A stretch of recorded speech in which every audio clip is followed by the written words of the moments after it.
Hey guys, Ambush Bunny from Ambush Bunny Survival here. Before I get started with today's video, be sure to like and subscribe to follow me for future content. You know, when you're talking about survival, you're talking about being able to live off the land and survive and take care of yourself. So you're probably wondering, well, what does that have to do with looking up in this tree? Well, that's because this is what we call around here a Catalpa worm tree. It's actually a mispronunciation of what it actually is, because we call this because of what the type of caterpillars that are up in it. That in the area everyone calls Catalpa worms. See right there? But they're not actually worms. They're caterpillars. Catalpa caterpillars. I can't remember if they become a butterfly or a moth. One or the other. But these guys, you can see these nice big broad leaves. They're bigger than my hand. This whole tree here was full of them. Not so much anymore because they've been eating them. I just checked it 3 days ago. They have a very, very voracious appetite. So why are these worms important? Well, surviving off the land and from the water, you got to be able to know where you can get your sustainable ingredients and things to help you with. Hunting, you know, we get pig, deer, squirrel. So why are the worms important? For fishing. They make fantastic fishing bait. But they're up in the tree. That's way above your head. Well, they come down. And here's some information you need to know for whenever you're deciding which ones to pick. So there, you can come over here and look. And here he comes. Right there. So you see the solid black back on this one? That's a male. Keep coming, buddy.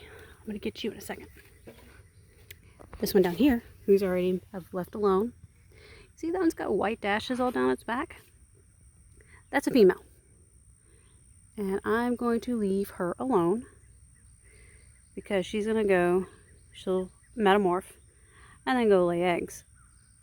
We all won't be able to pick up all the males, so I'll be sure that there's one to breed with her, but one male can mate with several females, whereas only the females can lay eggs. We try to leave them alone to make sure that we have those for future generations.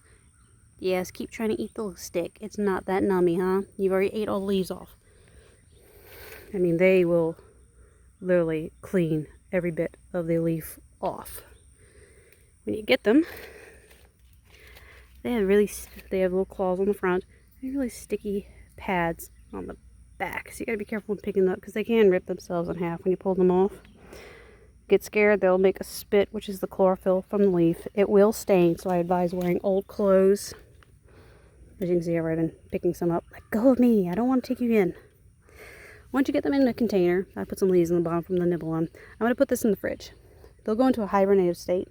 And from there, after a day or so, I don't want them to go bad because when they start to die off, they'll turn black, they'll get really smushy, and they're really not worth anything. So what you do is you'll put them in a Ziploc bag with cornmeal. And that keeps them from getting too squishy and too gooey. And you throw those in the freezer and it preserves them. And they are a fantastic fishing bait. They're really, really great. The fish love them. There's another female coming down. And so you can see how big these little guys are. They're fairly big. They start off really small, and as they feed, they get bigger, and you don't have any reason to fear them because they're not going to hurt you. The little thing on the back is not a stinger. It's just a part of them. We've got several of these trees. I've got 2 here, 3 in the side yard where my fruit trees are, because you can see I've got my sloe tree and my mayhole trees over there. And in the backyard, I think there's a couple there and then a few off to the side. So I think there's like 5 or 6 this direction. They make really broad spade-shaped leaves, and during the summertime, you're going to see little pods come down them. They'll be sometimes short, sometimes up to a foot long, and those are the seed pods, and they'll pop open, and then they'll drop the seeds to the ground. I love having these. You know, one half of this tree's dead, but the rest of it's still going, so we really haven't gone to mess with it. We do try to keep the oaks away from them. Now the worms will still get on them and climb down them, but it just makes it harder for you when they get bigger for you to get right up against the tree and reach and grab stuff. If you can see some on lower limbs, like this limb was still full of them and you couldn't quite reach them, they were over your head, You can use a cane pole, stick up there and shake it and they'll fall down.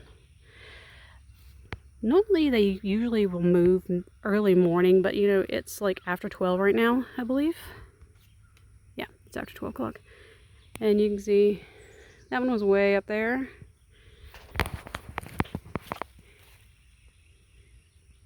And now he's slowly cruising his way down. He's going to get into arm's reach here in a minute, and that's a male. It's got a solid black back, so I'm going to grab that one. It's a nice size one. No, don't go on that other branch. Come to me. I want you. I got fishing in my future. I've already picked off my back trees last week, and I came and checked this one, and they were not quite ready. Oop, there's one on the ground. They were not quite ready, so I've been checking every day to every other day.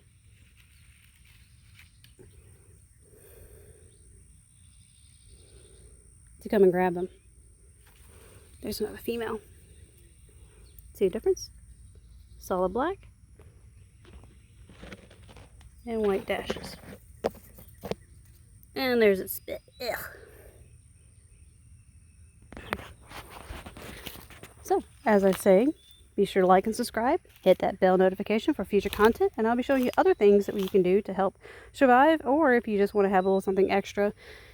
Don't want to use plastic worms because you don't want to put any kind of plastics or anything unnatural into the environment. These guys make great fishing bait. Just keep in mind, if they spit on you, it might stain your hand or your clothes. So use old clothes when you go out to pick these.